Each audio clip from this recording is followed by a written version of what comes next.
2 பேரு தெருவுல லந்து பண்ணிக்கிட்டு இருக்காங்க. யார லந்து பண்றீங்கன்னு மீனா கேக்குறாங்க. மேடம் தாமா. அங்க பார்த்தா கஸ்தூரி காவிரி எடுத்துக்கிட்டு இருக்காங்க. சொல்றாங்க, அவங்க என்னோட அம்மா வயசுடா, அவங்களையா பார்த்து நக்கல் பண்ணிக்கிட்டு இருக்கீங்க. அத்தனை பேரையும் சாத்துறாங்க. 2 பேரும் மீனால அடிக்கிறாங்க. இப்ப சேரன் பாக்குறாரு, சேரனும் சேர்ந்து அடிக்கிறாரு. சேரனையும் அவங்க 2 பேரும் அடிக்கிறாங்க. இப்ப மீனால் கட்டையை எடுத்துட்டு வந்து அடிக்கிறாங்க. கஸ்தூரி வீட்டுக்கு வந்து சொல்றாங்க திருமக பண்ணதெல்லாம். விஜயநாதன் சொல்றாரு, பொம்பளை கை நீட்ட கூடாது, பொறுமையா இருக்கணும், அவங்க வீட்டுல சொல்லி கொடுத்து வளர்க்கல போல இருக்குன்னு சொல்றாரு. இதை கேட்ட மீனால், என் கஸ்தூரி அத்தைய தப்பா பேசினா நான் சும்மா விட்டுருவேன், அவனை என் அம்மா மாதிரி, அதனாலதான் அடிச்சேன் அவங்கள.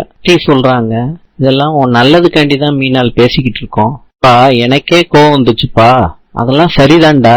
மார்க்கெட்ல நடந்ததெல்லாம் ஊர் முழுக்க தெரிஞ்சிச்சுன்னா நமக்கு தானேடா சங்கட்டம். சிவபதிய சக்தி வாங்கன்னு சொல்றாங்க. சிவபதி வர்றாரு. எடுத்துட்டு கிளம்புமா, வீட்டுக்கு போகணும். கஸ்தூரி சொல்றாங்க, மாமா சொல்றாங்கல்ல, கிளம்பு சக்தி.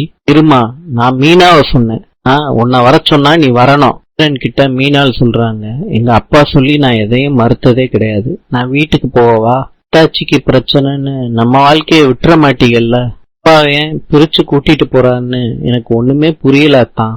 சொல்றாரு, நீ போயிட்டு வா மீனால், எல்லா பிரச்சனையும் சரி பண்ணி உன்னை வீட்டுக்கு கூட்டிட்டு வர.